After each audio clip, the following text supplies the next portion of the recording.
hablábamos en los anteriores bloques, esta intentona en el Congreso del Estado por eliminar las mayorías calificadas. Pero ¿de qué manera buscar que solo 10 diputados de 27 puedan definir momentos coyunturales, reformas constitucionales y más? Por ello le agradezco, como cada semana, la maestra Adriana Ochoa con nosotros esta mañana. ¿Cómo le va, maestra? Buenos días. Muy bien, muy buenos días, Jonathan, a tus órdenes. Qué manera, ¿no?, de querer hacer sigilosamente sin que los vieran. Me acuerdo que era mientras estaba cayendo el diluvio, el jueves, allá en el Congreso, haciendo la intentona de que solo 10 diputados definan cosas importantes en el Congreso, maestra. De- digamos que lo que plantean en el dictamen de las comisiones tanto de normatividad parlamentaria como de puntos constitucionales es que va a ser más rápidas y más eficientes los manejos de la Eficientes. agenda legislativa. Sí, claro. Mira, los sistemas autoritarios suelen ser eficientes, puesto que no tienen que, digamos, lidiar, no tienen ni siquiera que considerar lo que opinan los demás. Simplemente baja la instrucción y así y se acata únicamente. Entonces, pues sí, en esos términos, la eficiencia en espacios democráticos, pues esa es la idea, eliminar lo que opinan los demás y que es considerado un obstáculo. O sea, este tipo de perspectiva de la eficiencia me parece que es esa, y no cabe, o sea, en regímenes democráticos no, pero habrá quien le encuentre sus ventajas en este sentido. Entonces, lo que hace es bajar el umbral de legitimidad de decisiones críticas. Eso es lo que hace. Vamos, es una... ahora vamos a tener un nuevo tipo de mayoría rebajada. Exacto, Tenemos, mayoría.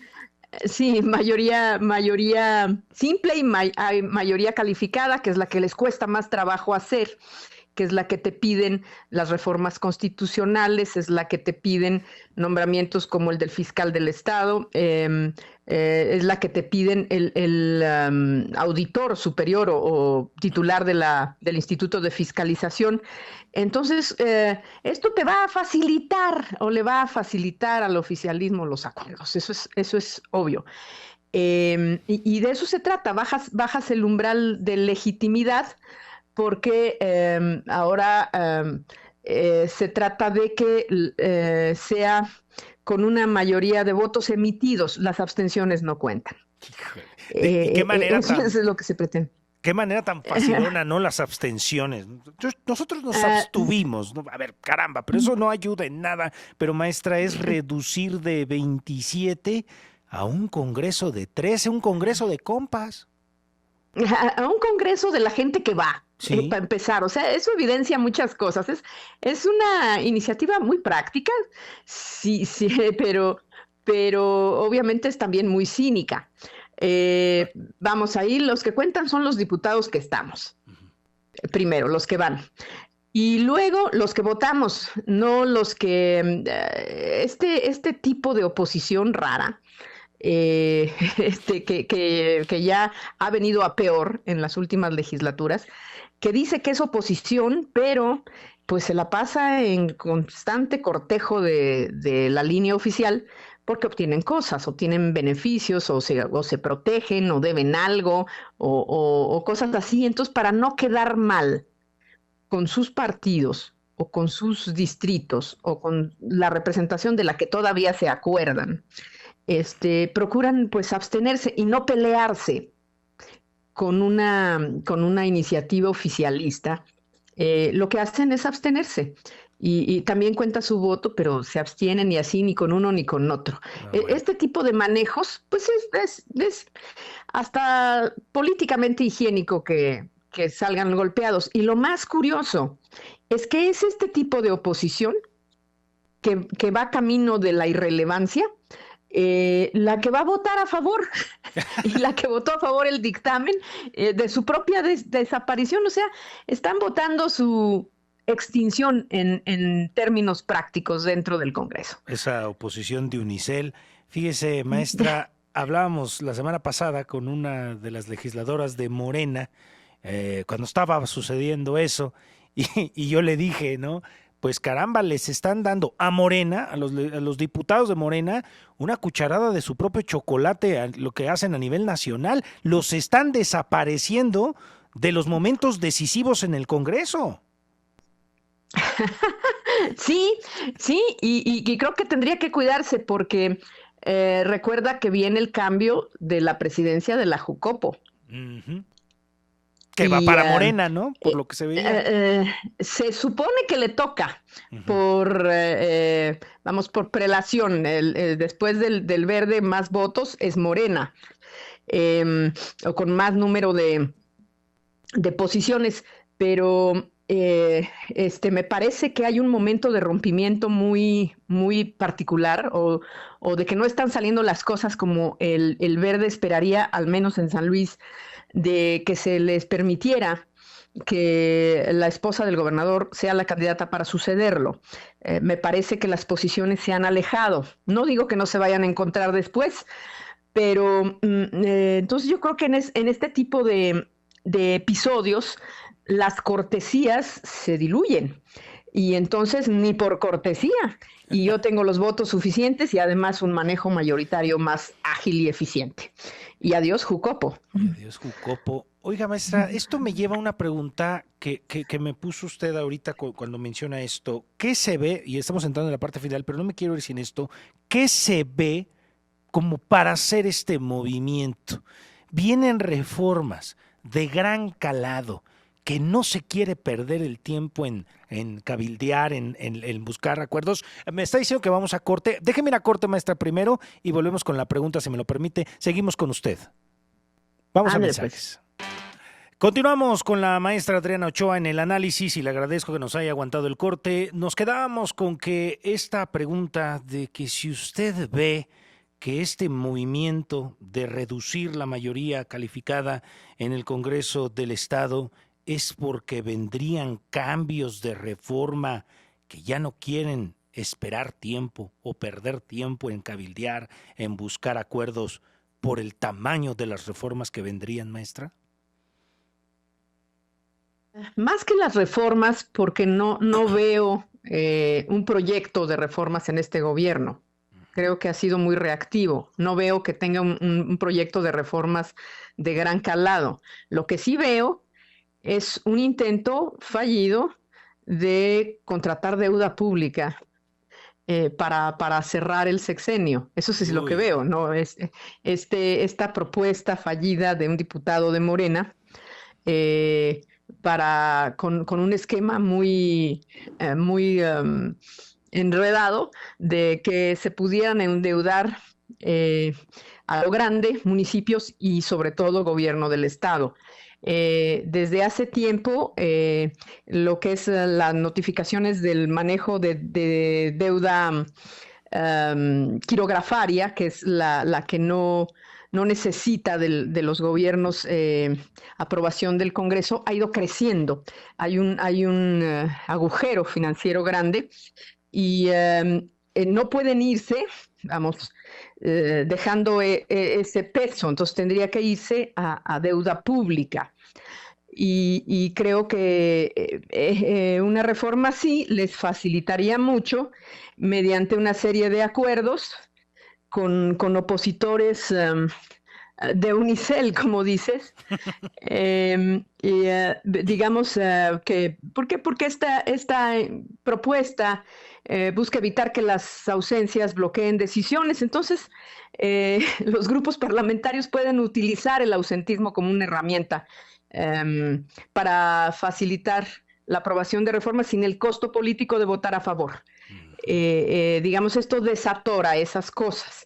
Eso es lo que yo veo más en perspectiva, el tema de la deuda, que un paquete de reformas de gran calado. Pues no, es más, este gobierno estatal no tiene una línea de propuestas de fondo como sí la tiene el gobierno federal. Ya. desde el anterior gobierno, el de López Obrador. O sea, sabes que viene un cambio de normatividad desde la Constitución hacia una serie de puntos estratégicos en economía, en política social, en educación.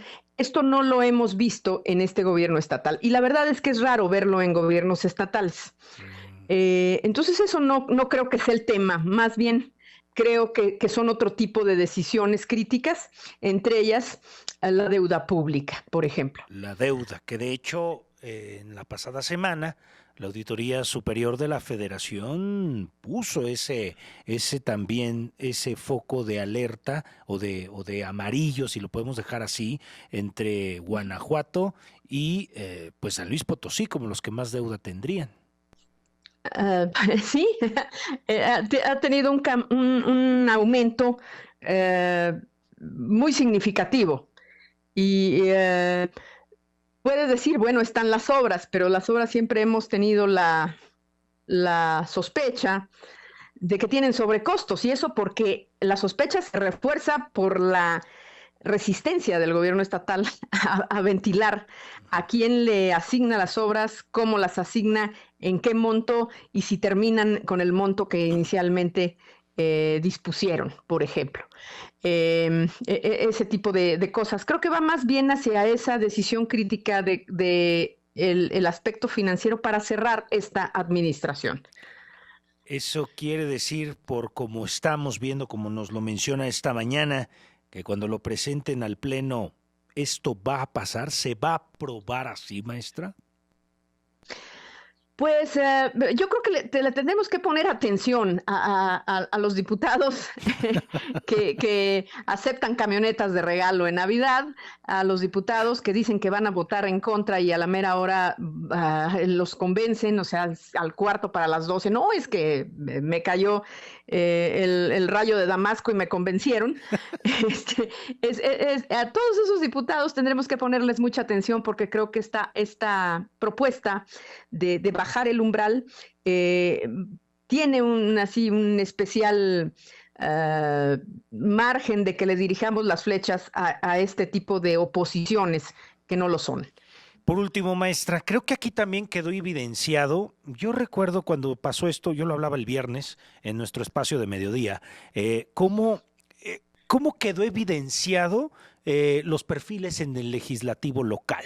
Es decir, quien mueve este dictamen, esta iniciativa, si lo queremos ver así, es un viejo lobo de mar, ¿no? Héctor Serrano, ya de amplia trayectoria, lo ha conocido. Y quienes apoyan o por lo que se podría ver apoyan esta iniciativa.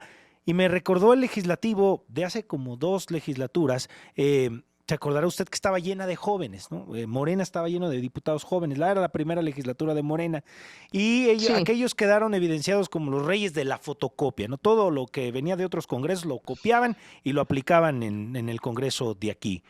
Esta legislatura también de jóvenes o de primerizos, quedó evidenciada la inexperiencia, maestra, para legislar. No, digamos que hay unos que ya tienen experiencia, Sí, claro, hay muchos con sí, experiencia. hay repetidores, Sí, claro, por mucho. vuelven, ajá. Pero yo lo dije, a los de Morena los quieren hacer a un lado y caramba, no se les ve que quieran defender que los vayan a invisibilizar, maestra. Creo que no, vamos, están sorprendidos y en parte se dan cuenta perfectamente de cuál es su situación. O sea, ellos lo saben muy bien, conocen a sus compañeros. Entonces, yo creo que más bien el estilo de este líder de bancada, el diputado Castillo, eh, creo que es un estilo sin sobresaltos, es como más pausado y creo que va a pedir línea o algo así. Además, El oficialismo ahora, la legislatura mm, copia cosas las que, como te decía, no tiene un proyecto Ujú. de cambio normativo, no tiene sus alcances, pero sí copia cosas que le resultan favorables, entonces sí es probable que lo sea. Y esta bancada de Morena, que es mucho más tranquila, pero ha resultado efectiva en algunas cosas. No sé si recuerdes que el gobierno estatal presentó una iniciativa de reforma judicial que se apartaba bastante de la reforma federal. Tenía cosas muy exóticas como un tribunal de disciplina judicial de una sola persona, cuando el tribunal pues son tres, cosas así, y el bloque de Morena se opuso y a los 2, 3 días estaba cambiando, metiéndole una reforma a la reforma. Ujú. Y sin muchos sobresaltos, vamos, no hicieron un gran escándalo con esto, ¿no? Sino que eh, fueron mucho más efectivos. Pidieron línea a México y fue como las cosas salieron. Me parece un estilo interesante del líder de Morena, Roberto García Castillo, que no es tiene la bancada de Morena diputados muy estridentes, Sí. algunos. Ujú. Y este señor no, es Ok. como más tranquilo. Y de todas maneras en eso fue efectivo, porque obligaron al gobierno a presentar una reforma a esa reforma. Entonces, quizá esta manera sorprendente de llevar las cosas se la van a llevar como con mucha línea nacional. Ok. Tienen que estar muy, por la situación sobre todo que está en el foco hasta nacional, de una muy probable sucesión, eso es lo que busca de la candidatura del Verde Ecologista, de la esposa del gobernador como candidata, en su insistencia de llevar a Morena como aliado en esa. Bueno, pues con esto llegamos, maestra, nos alcanzó el tiempo, pero cómo está de interesante este panorama y ya veremos cómo se plantea en esta semana, como habían dicho, que se plantearía el dictamen ya en esta semana en el Pleno. Gracias siempre, maestra. Hasta luego, buen día. Que esté muy bien, es la maestra Adriana Ochoa con nosotros.